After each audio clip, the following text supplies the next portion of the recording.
Hello അസ്സാം വലൈക്കും, welcome to my channel. Fish items എല്ലാം ഇഷ്ടമുള്ളവരാണെങ്കിൽ വീഡിയോ ഫുള്ളായിട്ടൊന്ന് കാണാൻ ശ്രമിക്കണേ. ഇപ്പോൾ ട്രെൻഡിങ് ആയിട്ട് ബീച്ച് സൈഡൊക്കെ കോഴിക്കോടായാലും കണ്ണൂരായാലും ഒക്കെ ഭയങ്കര ട്രെൻഡിങ് ആയിട്ട് പോയിക്കൊണ്ടിരിക്കുന്ന കൂന്തൽ നിറച്ചതിൻ്റെ റെസിപ്പി നമുക്കൊന്ന് കണ്ടു നോക്കാം. ഇത് സിമ്പിളായിട്ട് ടേസ്റ്റോടെ ഉണ്ടാക്കാൻ കഴിയും. അപ്പോൾ റെസിപ്പിയിലോട്ട് പോകാം. ഇത് ഉണ്ടാക്കാൻ വേണ്ടിയിട്ട് ഞാൻ 1/4 കിലോ കൂന്തലെടുത്തിന്. ഇത് നന്നായിട്ട് കഴുകി വൃത്തിയാക്കി ഞാനൊന്ന് മാറ്റി വെച്ചിന്. ഇനി നമുക്ക് ഇതിൻ്റെ ഉള്ളിൽ ഫില്ലിങ് തയ്യാറാക്കാം. അതിനായിട്ട് ഒരു പാൻ അടുപ്പത്ത് വെച്ചിട്ട് ഇതിലേക്ക് ഒരു 3-4 ടേബിൾ സ്പൂണ് വെളിച്ചെണ്ണ ചേർത്ത് കൊടുക്കാം. വെളിച്ചെണ്ണ ചൂടായിട്ട് വന്നാൽ ഒരു ടേബിൾ സ്പൂണ് ഇഞ്ചി വെളുത്തുള്ളി ഒന്ന് ചതച്ചിട്ട് അത് ചേർത്ത് കൊടുക്കുക. പിന്നെ ഒരു സവാള വലുതെടുത്തിട്ട് അത് ചെറുതായിട്ട് കട്ട് ചെയ്തതും പിന്നെ മീഡിയം സൈസ് തക്കാളിൻ്റെ പകുതിയും കൂടി ചേർത്ത് കൊടുക്കുക. പിന്നെ ഇതിലേക്ക് ആവശ്യത്തിന് ഉപ്പ് ചേർത്ത് കൊടുക്കുക. ഉപ്പും കൂടി ചേർത്തിട്ട് ഉള്ളി നന്നായിട്ട് സോഫ്റ്റ് ആയിട്ട് വരുന്നവരെ ഒന്ന് വഴറ്റിയിട്ട് എടുക്കുക. ഇപ്പോൾ ഉള്ളിയും തക്കാളിയൊക്കെ അത്യാവശ്യം നന്നായിട്ട് തന്നെ സോഫ്റ്റായിട്ട് വന്നതിന് ഇനി ഇതിലേക്ക് എരിവിന് ആവശ്യത്തിന് മുളക് പൊടി. ഞാൻ ഇപ്പോൾ 1 ടീസ്പൂൺ മുളക് പൊടിയും 1/2 ടീസ്പൂൺ ഗരം മസാലയും 1/2 ടീസ്പൂൺ തന്നെ മഞ്ഞൾപ്പൊടിയും കൂടി ചേർത്തിട്ട് നന്നായിട്ട് മിക്സ് ആക്കുക. ഇനി ഇതിലേക്ക് 1/2 ടീസ്പൂൺ മല്ലിപ്പൊടി ചേർത്ത് കൊടുക്കുക. എന്നിട്ട് നന്നായിട്ട് മിക്സാക്കിയ ശേഷം ഇതിലേക്ക് നമ്മൾ കൂന്തലിൻ്റെ ബാക്കി സൈഡ് ഭാഗമെല്ലാം ഒന്ന് കട്ട് ചെയ്തിട്ട് വെച്ചിട്ടുണ്ടാവില്ലേ, അത് ഇതിലേക്കൊരു മസാലയ്ക്ക് ഒരു ടേസ്റ്റിന് വേണ്ടിയിട്ട് ചേർത്ത് കൊടുക്കുക. എന്നിട്ട് ഇത് നന്നായിട്ട് മിക്സ് ആക്കിയിട്ട് ഇതിലേക്ക് ഒരു 1/4 കപ്പ് വെള്ളം ചേർത്ത് കൊടുക്കുക. നമ്മളെ കൂന്തലൊന്ന് വെന്ത് കിട്ടാൻ വേണ്ടിയിട്ടാണ്. എന്നിട്ട് ഇത് നന്നായിട്ട് മിക്സ് ആക്കിയിട്ട് ഈ കൂന്തലൊന്ന് വേവിച്ചിട്ടെടുക്കുക. ഒന്ന് അടച്ച് വെച്ചിട്ട് കുക്ക് ചെയ്താൽ മതി. ഇനി ഇതിലേക്ക് കുറച്ച് മല്ലിയില ചെറുതായിട്ട് കട്ട് ചെയ്തത് ചേർത്ത് കൊടുക്കുക. എന്നിട്ട് ഇതെല്ലാം കൂടി മിക്സ് ആക്കിയിട്ട് നമ്മളെ കൂന്തലൊന്ന് വേവിച്ചിട്ടെടുക്കുക. വെള്ളം വറ്റിയിട്ട് ഒന്ന് കൂന്തൽ വേവിച്ചിട്ടെടുക്കുക. കൂന്തലിന് ഓവറായിട്ട് അങ്ങനെ കുക്കിംഗ് ടൈമൊന്നും ഇല്ല. കൂന്തലൊക്കെ ഒരുപാട് കുക്ക് ചെയ്താൽ റബ്ബറി ടെക്സ്ചറായി പോവും. അപ്പോൾ കൂന്തലിലൊക്കെ ഒന്ന് വെന്തിട്ട് വെള്ളമൊക്കെ വറ്റി വന്നാൽ ഇതിലേക്ക് ഒരു ചെറിയ തേങ്ങൻ്റെ പകുതി ഭാഗം ഒന്ന് ചിരണ്ടിയിട്ട് ഇതിലേക്ക് ചേർത്ത് കൊടുക്കുക. എന്നിട്ട് ഇതെല്ലാം കൂടിയിട്ട് നന്നായിട്ട് മിക്സ് ആക്കി കൊടുക്കുക.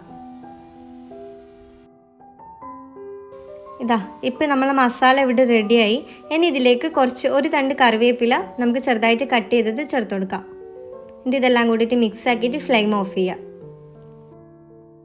ഇനി മസാല നന്നായിട്ട് തണിഞ്ഞ ശേഷം നമ്മൾ ഓരോ കൂന്തലും എടുത്തിട്ട് ഇതിൻ്റെ ഉള്ളിലേക്ക് മസാല ഒന്ന് ഫില്ല് ചെയ്ത് കൊടുക്കുക. മസാല ഫില്ല് ചെയ്യാൻ വേണ്ടിയിട്ട് കുറച്ച് ടൈം അങ്ങോട്ടും ഇങ്ങോട്ടും പിടിച്ചാൽ ഒന്ന് മര്യാദക്ക് കിട്ടില്ല. ജസ്റ്റ് നിങ്ങൾ സ്പൂണിനേക്കാളും നമ്മളെ കൈ വെച്ചിട്ട് തന്നെ ഒന്ന് ഫില്ല് ചെയ്ത് കൊടുത്താൽ മതി. അതായിരിക്കും പിന്നെയും സിമ്പിളായിട്ട് നമുക്ക് ചെയ്യാൻ പറ്റുക. അപ്പോൾ എല്ലാത്തിലും ഇതേപോലെ മസാല നിറച്ച് കൊടുക്കുക. അതേപോലെ മസാല നമ്മളെ കൂന്തൽ നിറച്ചും അങ്ങ് ചേർത്ത് കൊടുക്കരുത്. അരഭാഗത്തിലും കുറച്ചൊരു കൂടുതൽ, മുക്കാൽ ഭാഗത്തിലും അത്രയും മതി. അതായത് ഓവറായിട്ട് നമ്മൾ മസാല ഇതിലേക്ക് ഫില്ല് ചെയ്ത് കൊടുത്തതിനാൽ നമ്മൾ ഫ്രൈ ആക്കി വരുമ്പോൾ ഇതൊന്നും പൊട്ടിപ്പോവും.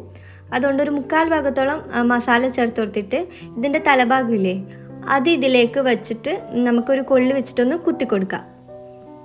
ഇപ്പോൾ വീഡിയോയിൽ കാണുന്നില്ലേ അതേപോലെ ഒന്ന് കുത്തി കൊടുക്കാം. ബാക്കിയുള്ളത് ഇതേപോലെ നമുക്കൊന്ന് നിറച്ചെടുക്കാം.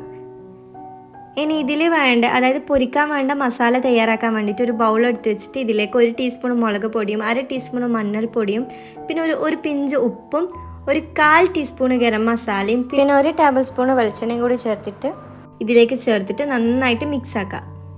ഇപ്പം ഇതാ മസാല ഇവിടെ തയ്യാറായി. ഇനി ഈ മുളകിലേക്ക് നമ്മൾ നിറച്ച് വെച്ച കൂന്തൽ ഓരോന്നായിട്ട് ഇട്ടിട്ട് മസാല ഒന്ന് പുരട്ടിയിട്ട് എടുക്കാം.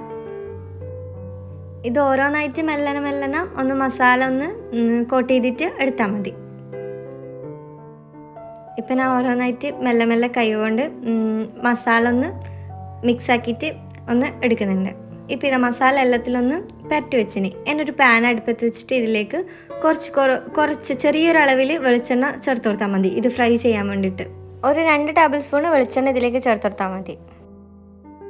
എന്നിട്ട് നമ്മൾ ഓരോ കൂന്തലും ഇതിലേക്ക് ചേർത്ത് കൊടുക്കാം. ഓരോ പാനിൽ വെക്കുമ്പോൾ നമ്മൾ കൂന്തൽ അപ്പടനൊന്ന് ചുരുങ്ങാൻ തുടങ്ങും കേട്ടോ, ചെറുതാവാൻ തുടങ്ങും. ഇനി ഇതിലേക്ക് ഇതൊന്ന് വേവിക്കാൻ വേണ്ടിയിട്ട് 1/4 ഗ്ലാസ് വെള്ളം നമുക്കൊന്ന് സൈഡിൽ ഒഴിച്ചിട്ട് ഒന്ന് അടച്ച് വെച്ച് കുക്ക് ചെയ്യാം. നിങ്ങൾക്ക് വേണമെങ്കിൽ ഫസ്റ്റ് സ്റ്റീം ചെയ്തിട്ട് ഒന്ന് ഫ്രൈ ചെയ്തിട്ടെടുക്കുക.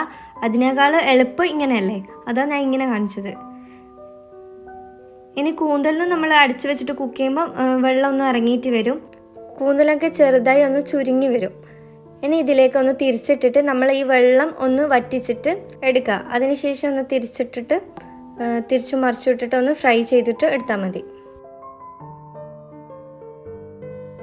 അപ്പോൾ ഇതാ അത്യാവശ്യം വെള്ളമൊക്കെ വറ്റി വന്ന് കൂന്തലെല്ലാം ഒന്ന് നന്നായിട്ട് ഫ്രൈ ആയിട്ട് വന്നിനി.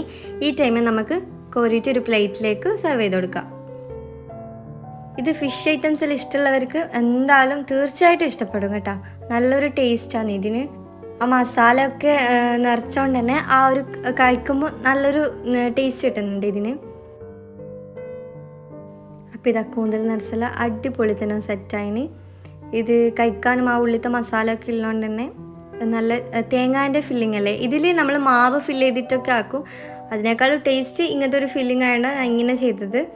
അപ്പോൾ ഇതാ അടിപൊളിയാണ് കഴിക്കാനൊക്കെ. അപ്പോൾ നിങ്ങൾ ഇതുവരെ ട്രൈ ചെയ്ത് നോക്കിയിട്ടില്ലെങ്കിൽ ഒരു വട്ടം ട്രൈ ചെയ്ത് നോക്കാം. എന്തായാലും ഇഷ്ടപ്പെടും തീർച്ചയായിട്ടും. അപ്പോൾ നിങ്ങൾക്ക് എൻ്റെ വീഡിയോ കണ്ടിട്ട് ഇഷ്ടമാണെങ്കിൽ ലൈക്ക് ചെയ്യാനും പിന്നെ സബ്സ്ക്രൈബ് ചെയ്ത് സപ്പോർട്ട് ചെയ്യാനും മറക്കല്ലേ. അപ്പോൾ ഇൻഷാ അല്ലാഹ് ഇനിയൊരു പുതിയ റെസിപ്പി ആയിട്ട് വീണ്ടും വരാം. അസ്സലാമു അലൈക്കും. സൂപ്പർ കേട്ടാ.